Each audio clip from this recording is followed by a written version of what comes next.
Welcome fellow wrestling fans. Corporate ministry की कहानी शुरू होती है जहां मिनिस्ट्री ऑफ डार्कनेस और कॉर्पोरेशन एक साथ हो जाते हैं। मिनिस्ट्री ऑफ डार्कनेस में हमने कुछ आइकॉनिक मोमेंट्स देखे, जैसे दिसंबर 1998 में स्टोन कोल्ड को अंडरटेकर द्वारा उनके सिंबल पर बांध के ऑलमोस्ट क्रूसिफाई किया जाना, मिनिस्ट्री ऑफ डार्कनेस द्वारा डेनिस नाइट का अपहरण और अंडरटेकर द्वारा उनको मीडियन नाम देना, ब्रूड का मिनिस्ट्री ऑफ डार्कनेस में इनिशिएशन, अंडरटेकर द्वारा बॉसमैन को सैक्रिफाइस करने की नाकाम कोशिश, मिनिस्ट्री ऑफ डार्कनेस का मिकमैन के घर पर हमला, विंस मिकमैन की केन से मदद मांगना और उनको पता चलना कि मास्क के पीछे तो अंडरटेकर थे, बैकलैश पर स्टेफनी मिकमैन का अपहरण और ब्लैक वेडिंग करने की अंडरटेकर की कोशिश। These moments were iconic. अब चलते हैं अप्रैल 29, 1999 के स्मैकडाउन के पायलट एपिसोड पर। स्मैकडाउन के पायलट एपिसोड पे शेन मैकमैन ने कहा कि विंस कमजोर हो गए हैं और वो और स्टेफनी कॉर्पोरेशन के रास्ते में ना आए। फिर शेन ने कहा कि रॉक और स्टोन कोल्ड ये दो कॉर्पोरेशन के दुश्मन हैं और कौन है कॉर्पोरेशन में जो इनको मेन इवेंट में फेस करेगा।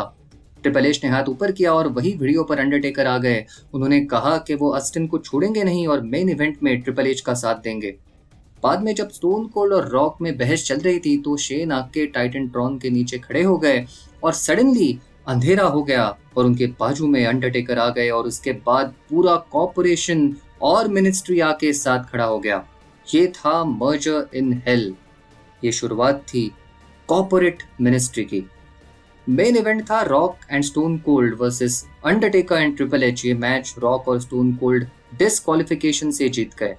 इस पॉइंट के बाद अंडरटेकर से ज्यादा शेन मैकमैन कॉर्पोरेट मिनिस्ट्री के लीडर बनते दिखाई दिए, which I felt Weeknd the character of Undertaker. खैर, May 3 के रॉ पर शेन ने यह बताया कि उनकी बहन स्टेफनी के किडनैपिंग का प्लान उनका ही था। Over the edge pay per view पर टाइटल मैच सेट हुआ, Undertaker versus champion Stone Cold with Shane McMahon as special guest referee. Undertaker ने फिर से एक बार हायर पावर का जिक्र किया और कहा कि ओवर द एज के नेक्स्ट दिन स्टोन कोल्ड हायर पावर के लिए सैक्रिफाइस किए जाएंगे। तभी हमें और एक नया फैक्शन देखने मिला, द यूनियन। कॉर्पोरेशन के former employees Mick Foley, Big Show, Test और केन शैमरॉक, यूनियन ने आके कॉर्पोरेट मिनिस्ट्री को चैलेंज कर दिया। उसी रात विंस वर्सेस शेन मैच हुआ जो विंस मैकमैन स्टनर देके जीत गए। एपिसोड के एंड में कॉर्पोरेट मिनिस्ट्री और रॉक एंड स्टोन कोल्ड के बीच में घमासान हुआ। अगले हफ्ते रॉ पर कमिश्नर शॉन माइकल्स ने यूनियन और कॉर्पोरेट मिनिस्ट्री के मेंबर्स के बीच कई सारे मैच सेट कर दिए। ओवर द एज के अंडरटेकर वर्सेस ऑस्टिन मैच में स्पेशल रेफरी के तौर पर शेन मैकमैन थे। उनके साथ शॉन माइकल्स ने विंस मैकमैन को भी ऐड कर दिया। साथ ही मेन इवेंट रखा स्टोन कोल्ड, रॉक और Vince McMahon versus triple H, Undertaker and Shane McMahon. ये मैच स्टोन कोल्ड ने अपने टीम के लिए शेन को स्टनर देके जीता। May 17 के रॉ पर शेन मैकमैन ने कहा कि विंस मैकमैन, रॉक और स्टोन कोल्ड कॉर्पोरेट मिनिस्ट्री की हिट लिस्ट पर है। विंस को तो अंडरटेकर ने बैक स्टेज पकड़कर धो डाला। फिर rock versus Undertaker casket match में ट्रिपल एच और चाइना ने इंटरफेरेंस कर दिया। रॉक हार गए और ट्रिपल एच ने कैस्केट को तहस नहस करके रॉक को हॉस्पिटल पहुंचा दिया। अब कॉर्पोरेट मिनिस्ट्री की हिट लिस्ट में थे स्टोन कोल्ड। मेन इवेंट में triple H versus stone cold match में अंडरटेकर का सिंबल रिंग में आ गया, मगर यूनियन भी वहां घुस गया और इस पूरे कंफ्यूजन में ऑस्टिन ने अंडरटेकर को ही उनके खुद के सिंबल पर बांधकर ऊपर लटका दिया। Over the edge 1999। ये वही काला दिन है जब ओवन हार्ट की उनके एंट्रेंस के वक्त रिंग में एक्सीडेंट से मौत हो गई और ये शो फिर भी कंटिन्यू रखा गया, जो आज तक एक कंट्रोवर्सी का टॉपिक है। खैर, यहाँ दिखाया गया कि मेन इवेंट में स्पेशल रेफरी शेन के फास्ट काउंट की मदद से अंडरटेकर स्टोन कोल्ड को हराकर फिर से एक बार वर्ल्ड चैंपियन बने। May 31 को रॉ का मेन इवेंट था Undertaker versus Austin for world title. यहाँ कॉर्पोरेट मिनिस्ट्री ने इंटरफेयर कर दिया और ऑस्टिन को रोप्स में बांधे रखा। और फिर वो वक्त आ गया। अंडरटेकर जिस हायर पावर का जिक्र कर रहे थे, वो हायर पावर फिगर रिंग में आ गया, जिसका चेहरा सिर्फ ऑस्टिन ने देखा और वो हैरान रह गए। कौन थी ये हायर पावर?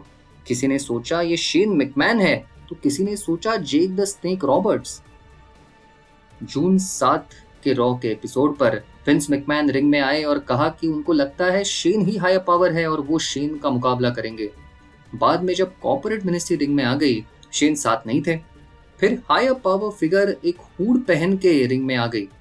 सबको लगा वो शेन है, मगर शेन रिंग में आके खड़े हो गए और कहा कि हायर पावर एक बहुत ही शातिर इंसान है जो सबको नचा रहा है। तभी विंस मैकमैन स्क्रीन पर आए और उन्होंने हायर पावर से कहा कि अब बहुत हुआ, अपना चेहरा दिखा दो। और फिर हायर पावर ने अपना हुड हटाया और वो विंस मैकमैन थे। It was me Austin, it was me all along. मतलब स्टोन कोल्ड स्टीव ऑस्टिन से टाइटल छीनने के लिए विंस मैकमैन ने ये सारा खेल रचा था। मुझे पर्सनली लगता है कि ये रिवील मजेदार तो था, मगर अंडरटेकर के इविल कैरेक्टर को इस स्टोरी लाइन ने थोड़ा कमजोर कर दिया। इस रिवील के बाद लिंडा मैकमैन और स्टेफनी मैकमैन वहां आ गए और कहा कि उन्होंने अपने WWE शेयर्स स्टोन कोल्ड के नाम कर दिए हैं और अब स्टोन कोल्ड WWE के CEO है। अगले कुछ हफ्ते हमने कुछ एंटरटेनिंग एपिसोड्स देखने मिले जहां स्टोन कोल्ड WWE के CEO रहे। किंग ऑफ द रिंग पर WWE ओनरशिप के लिए मैच हुआ जिसमें विंस और शेन मैकमैन ने चीटिंग करके स्टोन कोल्ड को हराकर WWE ओनरशिप अपने पास वापस ले ली। अपनी ओनरशिप हारने से पहले ही ऑस्टिन ने अपना टाइटल शॉट बुक करके रखा था अगले हफ्ते रॉ के लिए। यहाँ ऑस्टिन अंडरटेकर को हराकर फिर से WWE चैंपियन बने। फुल्ली लोडेड 1999 पे ऑस्टिन और टेकर के बीच में first blood title match set हुआ। स्टेपुलेशन था कि ऑस्टिन जीते तो विंस मैकमैन WWE से बाहर किए जाएंगे और अगर अंडरटेकर जीते तो ऑस्टिन को फिर कभी भी टाइटल शॉट नहीं मिलेगा। ऑस्टिन ये मैच जीत गए। अगले नाइट रॉ पर अंडरटेकर ने बिग शो के साथ अनहोली अलायंस डिक्लेयर कर दिया। उसके नेक्स्ट वीक रॉ पर शेन मैकमैन ने कहा कि कॉर्पोरेट मिनिस्ट्री के मेंबर्स अपना अलग रास्ता चुनने के लिए फ्री है और इस तरह एक प्रोमिनेंट स्टोरी लाइन का थोड़ा रैंडम सा एंड हो गया। इसके बाद सितंबर में दिखाया गया कि इंजरी की वजह से अंडरटेकर ने WWE छोड़ दिया है। इस फेज के बाद जजमेंट डे 2000 पर अंडरटेकर वापस आए अमेरिकन बैडएस बनके, पर वो किसी और दिन की कहानी है। तो ये थी कहानी कॉर्पोरेट मिनिस्ट्री की।